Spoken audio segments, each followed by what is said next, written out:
Testing 1, 2, 3. This is Barry Zalma on insurance. I'm an attorney who has retired from the practice of law and now spend my time as an insurance claims consultant and expert witness, an author and producer of these videos. Today I'd like to continue with other construction defects that can bring about claims and lawsuits that are important to everyone in the business of insurance that must defend their insureds who are sued for construction defects or who need insurance to protect them against claims of construction defects.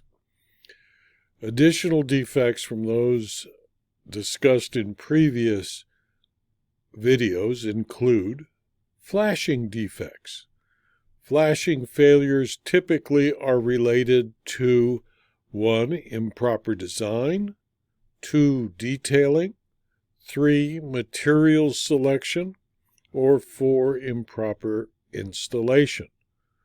Wall flashing that does not extend beyond the exterior face of walls will be defective because water will drain back under the flashing and into the wall or wall cavity. Flashing that is not properly sloped and positioned will impede water drainage. Any penetrations in flashings should be sealed to prevent water leak. Flashing defects can be related to material that are as follows: 1. Incompatible with adjacent construction, 2. Not durable, 3. Not puncture resistant, and or 4. Inflexible. Other defects include defects in joints. Joint defects in building facades and paving are generally related to sealant failures. Joints are protected against water penetration and air infiltration by use of sealant or mortar. Many types of sealants are used, including silicones, polyurethanes, and polysulfides, as well as acrylic, latex, and butyl-based sealants. Common sealant failures involve the following: loss of bond to the substrate, separations within the sealant, loss of flexibility, and or aging and weathering. Sealant that is installed or cured during inappropriate weather conditions will be defective or become defective. Joint surfaces should be dry and frost-free, and installation during excessive heat or cold should be avoided. Then there are balcony or deck defects that often result in lawsuits from homeowners and from owners of condominiums with balconies or decks. Balcony and deck failures can include, but are not limited to: 1. Improper flashing, 2. Improper threshold transfer from deck to sliding glass door or front door, 3. Improper deck to wall transition, 4. Improper drainage or slope to the drain, with many decks sloping into the house instead of away from the dwelling, 5. Improper deck finishings or coatings, and 6. Improper installation of deck scupper drains. Possible damage expected because of balcony or deck failures include dry rot, deck structural failure, interior leaks, stucco staining and cracking, wood-destroying organisms such as termites, and surface cracks or checking. When we deal with the basic structure of a dwelling, many lawsuits allege that there were defects in the soil or the grading of the dwelling's substrate on which the dwelling was built. Soil movement can cause extreme damage to a structure, including cracking and heaving of slabs and hardscape. It can also cause separations of drywall and stucco, or the complete destruction of the structure. Damage can be caused by a major event like a landslide, or by very slow processes called lateral fill extension or slope creep. Damage can also result from expansive soils or from excessive settlement. Most modern policies of insurance exclude losses due to earth movement.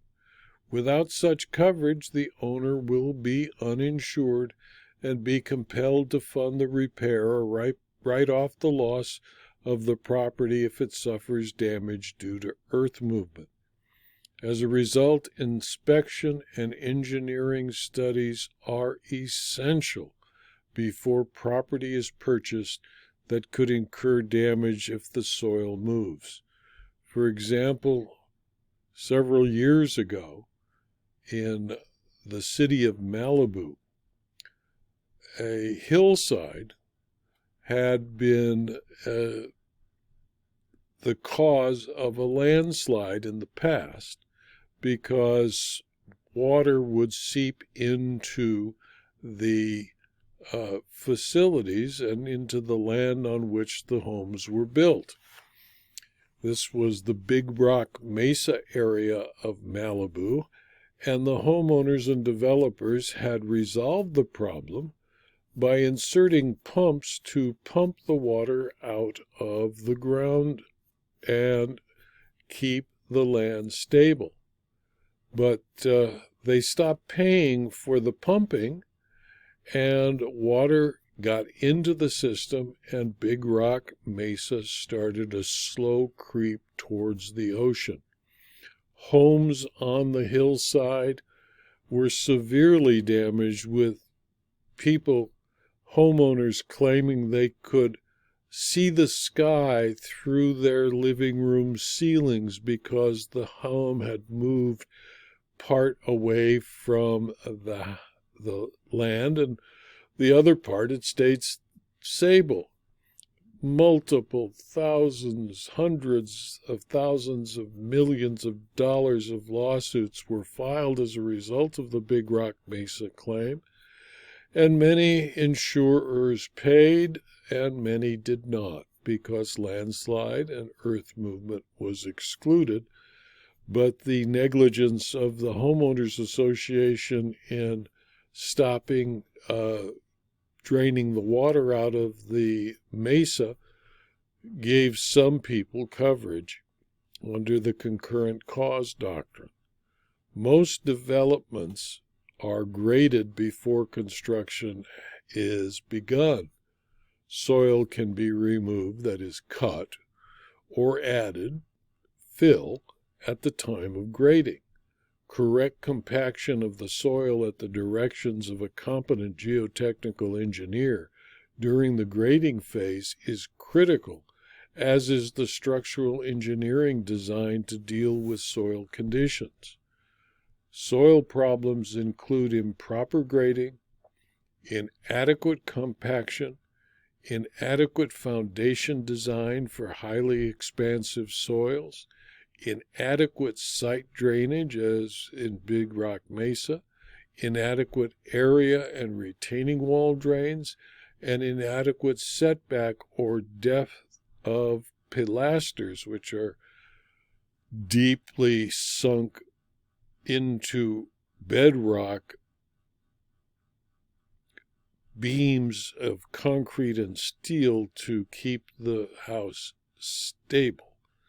It is imperative, therefore, that when property has been graded before construction, that the grading is designed by a licensed geotechnical engineer after completing studies of the soil and bedrock below the soil.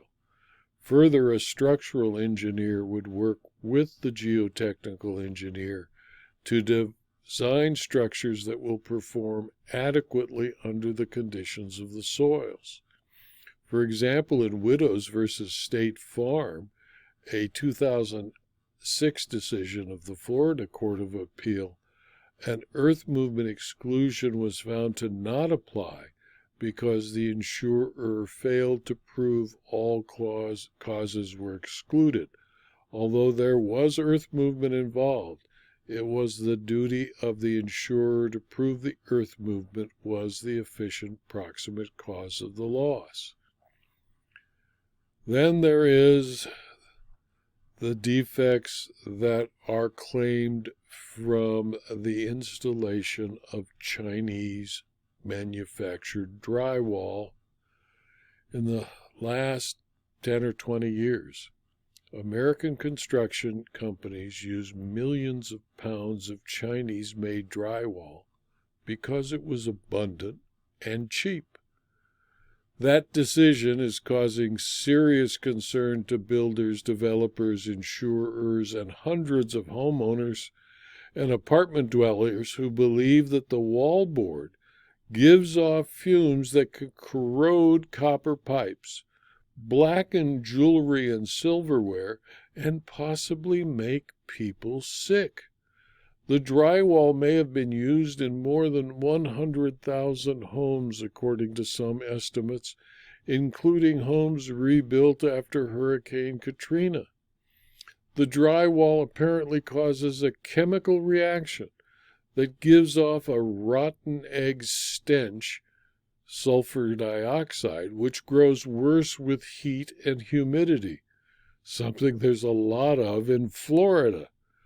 Dozens of homeowners in the Southeast have sued builders, suppliers, and manufacturers, claiming the very walls around them are emitting smelly sulfur compounds that are poisoning their families and rendering their homes uninhabitable. Builders have filed their own lawsuits against suppliers and manufacturers, claiming they unknowingly used the bad building materials. According to reports by the news, including the Associated Press, the Chinese Ministries of Commerce, Construction, and Industry, and the Administration of Quality Supervision, Inspection, and Quarantine did not respond to repeated requests for comment. Chinese news reports have said that the AQSIQ, which enforces product quality standards, was investigating the complaints, but people in the agency's press office said they could not confirm that. In other words, if you're dealing with Chinese products, good luck. Meanwhile, governors in Louisiana and Florida are asking for federal assistance, and experts say the problem is only now beginning to surface. Most of it came to the country in 2006 following a series of Gulf Coast hurricanes and a domestic shortage brought on by national housing boom. Experts and advocates say many homes may have been built with a mixture of Chinese and domestic drywall, potentially raising the number of affected homes. Outside of the South, it's harder to pinpoint the number of affected homes, and in drier climates such as California, Arizona, and Nevada, it may be years before homeowners begin to see and smell what may be lurking inside their walls. Scientists hope to understand the problem by studying the chemicals in the board. Drywall consists of wide, flat boards used to cover walls. It is often made from gypsum, a common mineral, that can be mined or manufactured from the byproducts of coal-fired power plants. The Consumer Product Safety Commission has dispatched teams of toxicologists, electrical engineers, and other experts to Florida to study the phenomenon.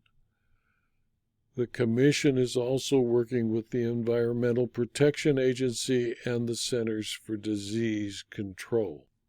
Lawsuits alleging property damage and health impact have so far targeted the manufacturer, Knauf Gips, a German company with Chinese operations known as Knauf Tianjin. Plaintiffs are mostly homeowners, although construction and supply companies have sought indemnification in at least 2 cases, adding that many of the cases have been brought as class actions. One action has been brought by home builder Lennar, which voluntarily began repairing homes that have defective drywall. Lennar filed suit in the 11th Judicial Circuit Court of Florida against Knauf and 6 Florida suppliers and a dozen drywall installers. New businesses are sprouting up to screen and inspect homes for the presence of Chinese drywall and to remediate damages. These new businesses could become underwriting opportunity for specialty insurers. This video was adapted from my book, Construction Defect and Insurance, Volume 2, which is available from Amazon.com as both a Kindle book and as a paperback, and is Volume 2 of an 8-volume set on construction defects and insurance. If you found this video to be of use to you and your colleagues, please refer it on. It's free. And please subscribe to my YouTube channel, my Rumble channel, and my blog so that you can be informed of new videos and new blog postings. Thank you for your attention.